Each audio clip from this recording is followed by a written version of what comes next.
ಇಲ್ಲಿ ನಿಮ್ಮ ಗೆಲುವು ಅನ್ನೋದಕ್ಕಿಂತ ಒಟ್ಟಿನಲ್ಲಿ ಈ ಕುಟುಂಬ ರಾಜಕಾರಣದ ವಿರುದ್ಧ ಯಾರೇ ಗೆಲ್ಲಿ ಅನ್ನುವಂಥದ್ದು ನಿಮ್ಮ ಒಂದು ವಾದನ. ಹೌದು, ಅದು ಅದೇ ವಾದ. ಇಲ್ಲಿ ಕುಟುಂಬ ಅಂದರೆ ಹೊಸಬ್ರು ಬರಬೇಕು, ಹೊಸತನ ಬರಬೇಕು, ಹೊಸ ಆಲೋಚನೆ ಬರಬೇಕು, ಹೊಸ ಹೊಸ ರಾಜಕಾರಣಿಗಳು, ಹೊಸ ಲೀಡರ್ಸು ಬಂದಾಗ ಏನಾಗ್ತದೆ, ಕ್ಷೇತ್ರದ ಅಭಿವೃದ್ಧಿ ವಿಕೇಂದ್ರೀಕರಣ ಆಗ್ತದೆ. ಇದ್ರ ಪ್ರತಿಪಾದನೆ ಮಾಡ್ಕೊತ ಬಂದಿರೋದ್ರಿಂದ ಸೊ ಹಾಗಾಗಿ ಈಗ ನೋಡಿ, ಒಂದೇ ಕುಟುಂಬದಲ್ಲಿ ಮಿನಿಸ್ಟ್ರ್ ಅಂತೆ, MP ಅಂತೆ, ಈಗ ಅವ್ರ ಮಗ ಅಸಹ್ಯ ಆಗುತ್ತೆ ಅದು ನೋಡ್ತಾ ಇದ್ರೆ.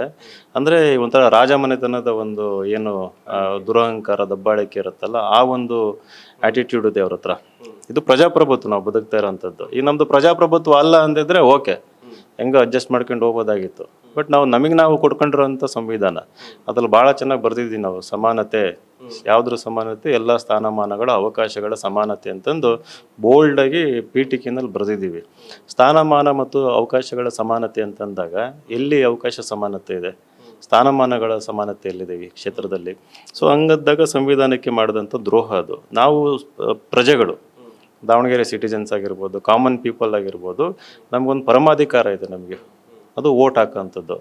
ಆ ಓಟು ವ್ಯರ್ಥ ಆಗಬಾರ್ದು. ಆ ಓಟು ಒಂದು ಒಳ್ಳೆ ಉದ್ದೇಶಕ್ಕೋಸ್ಕರ ಸ್ಪೆಂಡ್ ಆಗಬೇಕದು. ಸೊ ಹಾಗಾಗಿ ಅದೊಂದು ಅರಿವು ಮೂಡಿಸ್ಬೇಕು, ಜಾಗೃತಿ ಮೂಡಿಸ್ಬೇಕು ಅನ್ನೋದು ಕೂಡ ಒಂದು ಉದ್ದೇಶ. ಇಲ್ಲಿ ನಿಮ್ಮ ಗೆಲುವು ಅನ್ನೋದಕ್ಕಿಂತ ಒಟ್ಟಿನಲ್ಲಿ ಈ ಕುಟುಂಬ ರಾಜಕಾರಣದ ವಿರುದ್ಧ ಯಾರೇ ಗೆಲ್ಲಿ ಅನ್ನುವಂಥದ್ದು ನಿಮ್ಮ ಒಂದು ವಾದನ.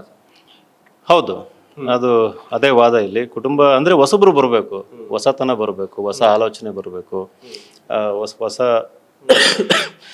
ರಾಜಕಾರಣಿಗಳು, ಹೊಸ ಲೀಡರ್ಸು ಬಂದಾಗ ಏನಾಗ್ತದೆ, ಕ್ಷೇತ್ರದ ಅಭಿವೃದ್ಧಿ ವಿಕೇಂದ್ರೀಕರಣ ಆಗ್ತದೆ. ಇದ್ರ ಪ್ರತಿಪಾದನೆ ಮಾಡ್ಕೊತ ಬಂದಿರೋದ್ರಿಂದ ಸೊ ಹಾಗಾಗಿ ಈಗ ನೋಡಿ, ಒಂದೇ ಕುಟುಂಬದಲ್ಲಿ ಮಿನಿಸ್ಟ್ರ್ ಅಂತೆ, MP ಅಂತೆ, ಈಗ ಅವ್ರ ಮಗ ಅಸಹ್ಯ ಆಗುತ್ತೆ ಅದು ನೋಡ್ತಾ ಇದ್ರೆ. ಅಂದರೆ ಒಂಥರ ರಾಜಮನೆತನದ ಒಂದು ಏನು ದುರಹಂಕಾರ ದಬ್ಬಾಳಿಕೆ ಇರುತ್ತಲ್ಲ, ಆ ಒಂದು ಆ್ಯಟಿಟ್ಯೂಡ್ ಇದೆ ಅವ್ರ ಹತ್ರ. ಇದು ಪ್ರಜಾಪ್ರಭುತ್ವ ನಾವು ಬದುಕ್ತಾ ಇರೋಂಥದ್ದು. ಈ ನಮ್ಮದು ಪ್ರಜಾಪ್ರಭುತ್ವ ಅಲ್ಲ ಅಂದಿದ್ರೆ ಓಕೆ, ಹೆಂಗೋ ಅಡ್ಜಸ್ಟ್ ಮಾಡ್ಕೊಂಡು ಹೋಗೋದಾಗಿತ್ತು.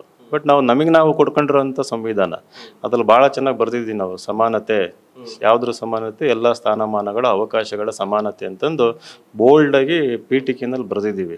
ಸ್ಥಾನಮಾನ ಮತ್ತು ಅವಕಾಶಗಳ ಸಮಾನತೆ ಅಂತಂದಾಗ ಎಲ್ಲಿ ಅವಕಾಶ ಸಮಾನತೆ ಇದೆ, ಸ್ಥಾನಮಾನಗಳ ಸಮಾನತೆ ಎಲ್ಲಿದೆ ಈ ಕ್ಷೇತ್ರದಲ್ಲಿ? ಸೊ ಹಂಗದ್ದಾಗ ಸಂವಿಧಾನಕ್ಕೆ ಮಾಡಿದಂಥ ದ್ರೋಹ ಅದು. ನಾವು ಪ್ರಜೆಗಳು, ದಾವಣಗೆರೆ ಸಿಟಿಜನ್ಸ್ ಆಗಿರ್ಬೋದು, ಕಾಮನ್ ಪೀಪಲ್ ಆಗಿರ್ಬೋದು, ನಮಗೊಂದು ಪರಮಾಧಿಕಾರ ಇದೆ ನಮಗೆ, ಅದು ಓಟ್ ಹಾಕೋಂಥದ್ದು. ಆ ಓಟು ವ್ಯರ್ಥ ಆಗಬಾರ್ದು. ಆ ಓಟು ಒಂದು ಒಳ್ಳೆ ಉದ್ದೇಶಕ್ಕೋಸ್ಕರ ಸ್ಪೆಂಡ್ ಆಗಬೇಕದು. ಸೊ ಹಾಗಾಗಿ ಅದೊಂದು ಅರಿವು ಮೂಡಿಸ್ಬೇಕು, ಜಾಗೃತಿ ಮೂಡಿಸ್ಬೇಕು ಅನ್ನೋದು ಕೂಡ ಒಂದು ಉದ್ದೇಶ.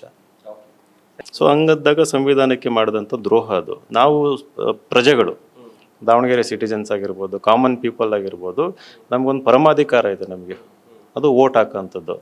ಆ ಓಟು ವ್ಯರ್ಥ ಆಗಬಾರ್ದು.